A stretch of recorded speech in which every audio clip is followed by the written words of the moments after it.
Abraham Mejai, Israel, Israel, Hari Naga, Ada Hari Naga, Ala Wadi Naga, Ala Fori Naga, Eri Naga, Eti Naga, Ala Dalchi Naga, Ala Kurmi Naga, Ala Wari Naga, Or Naga ya Kawaki Naga, Waki Robe Ala Tambaragu, Lendo Merkete Okolegu, Naga Waki Nugu, Or Naga ya Katisaule Naga ya, Tisaule Naga, Elema Gadi Naga, Tisa Naga ya Panega, Nageni Olega, Mejai, Karam Mejai, Tanam Mejai. Sagali na kafe diddi madani abbaan gadaa kun baay'ee jarraa kan dhugaa isiniin jedhan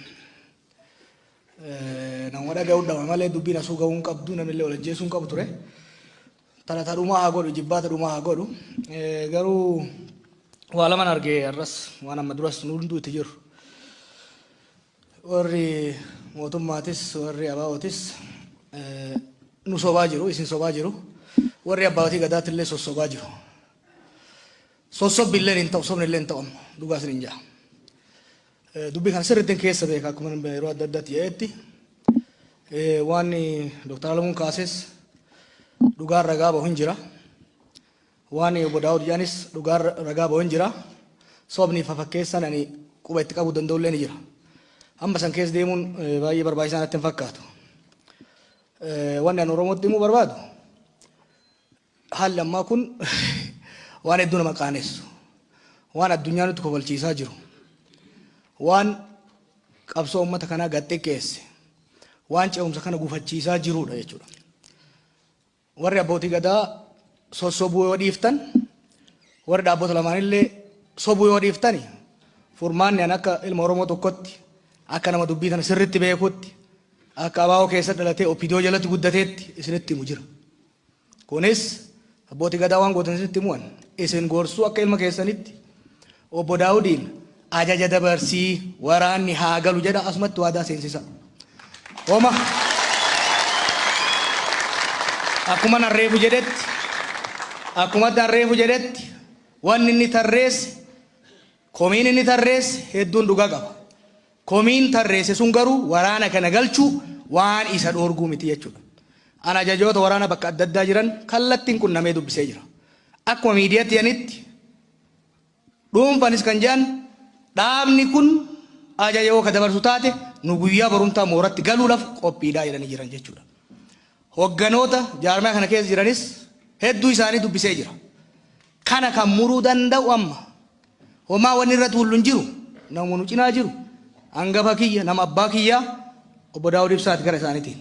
Kana irraan qabina sababalleen tuulina yoo dhugaadhaaf Oromoof qabsoofnaa biyya kana ceesifnaa jaallan nu biraa kufan san gatii itti goona kan jedhan taate obbo Daawud Ibsaa har'uma labsa dabarsuudhaan waraanni akka galu gochuu gara isaaniitiin. Gama warra ODP'tiinis qulqulluu of fakkeessanii dhiyaachuun soba. Gaafa duraa gaafa Eertiraa deemuu turan keessan ture quban qaba. Qaamni sadaffaa biraan barbaachisu Oromoo jidduutti abbootii gadaa qabadhaa deemaa jennaan abbootii gadaa dhiisanii gadeeman isaanii. Lama erga dhaabni kunis galee jidduutti abbootiin gadaa fi hayyoonni rakkoon akkanaa akka uumamneef Oromoo jidduutti waliigalteen akka uumamuuf waltajjii qopheessanii turan. Waltajjii san kan fashalse abbaa gadaa waajjiratti yaamee kan doorsise nu warra gargaares kan doorsise abbootii qabeenyaa gargaares doorsisaa turan warri mootummaatilleen.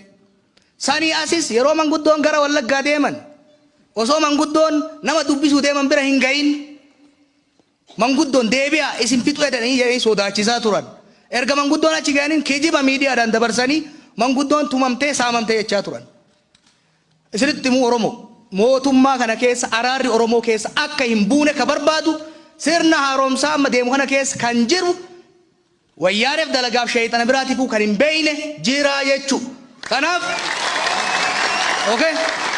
Kanaaf Dr. Alamuu tokkoffaa Dr. Alamuun dhimma kanarratti waan dubbatuuf illee naan galu'an waliigalteen kan jiru adda bilisummaa uummata obbo Daawud Faatii fi mootummaa naannoo Oromiyaa jidduutti amala itti ta'eet sharrii wayyaaniin lafa keetti keessaa ba'uu dideeti malee dhimma mootummaa bakka bu'ee dhaabni seenuu hin qabu. Aki goonu Oromoo dubbiin dheeressinu hintutullu dhugaa walitti himnee addaan galla. Ji'a 8 yeroo kanatti silaan warra filannoof qophoofna. Yeroo kanatti har'a qabeenya afaan wayyaaneetii hambifne xiqqoo sanarratti akkamitti misoomsinatti hojjanna. Amma wanni ta'u obbo Daawudilleen ajaja haa dabarsu. Warri mootummalleen kijibduuf keessaa baasanii warra waliin nu dha'uuf keessaa baasanii of keessaa baasanii waraana bilisummaa Oromoo kan Oromoof gadi bahe. Namni na bira jiru kun ajajaa waraana turan jechuudha. Hedduu warri as keessa jiru obbo Dhugaasaa dabalatee waraana turan jechuudha. Ijoollee har'a jiran kan qofa miti. Warra jiran kana kabajaa isaanii malu itti godhanii mooraatti galchanii leenjiin barbaachisaa kennameefi waraanni kun humna nageenya Oromiyaatti akka makamu akkuma gaafa duraa walii galan ammas waadaa san haaromsuu qaban. Kanuma ka ta'uu qabu jaran. Kana alatti abbootii gadaa manguddoo Oromoo ijareessa irraan hambisa. Ani isinitti himu ani nan beeka jara kana isintu sirriitti hin beekne. Abaa'oo keessatti hin daladhe nan beeka hunda isaanii. Oppidiyoon mataa keessa natumaa turte nan beeka hunda isaanii. Sirrittan isaan beeka. Wajjiin hojjadhes isaan gara fuulduratti baasuu irratti illee wajjiin hojjadhes dhugaan jiru jarri kun wal amanaan turre. Iccitii tokko isinitti himu nu asii jaarsummaa jenne handaara keessa deemna. Asii walitti isa hin qabna.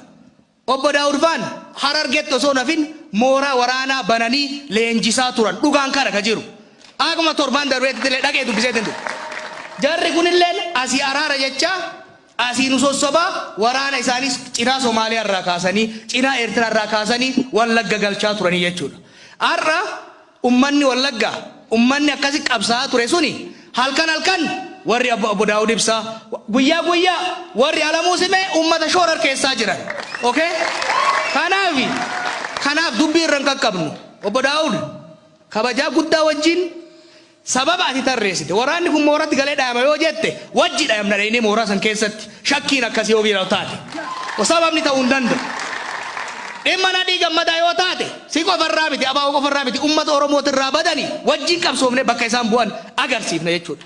Roorroo bifa adda addaatiin jiraattu yoo taate sababa 19 tarreessan sa yoo ta'u taate hubadha biyya kanatti hin ceene yoo ka jennu taate dhaabni tokko keessaa harcee ta'uu hin danda'u. Isi wajjin qabsoofna. Garuu wanni waliin sobne immoo jira. Hamma waraanni sun daggala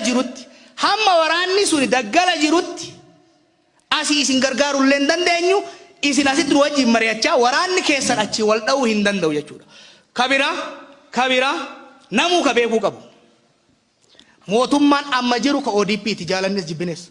Amaanaan ce'umsa kanaa ka kenname Abiyyi Ahmaditti Lammaa Magarsaatitti. Kana ka beekamuu qabu. Mootummaan lamaa miti kan jiru mootummaan tokkicha. Mootummaan kun rakkoo yoo qabaate hin gorsina itti iyyina abbootii gadaatti himanna yoo didan akka barnetti karaa itti cufne hiriira itti baane likki itti galchina malee qawween ittiin deemnu jechuudha.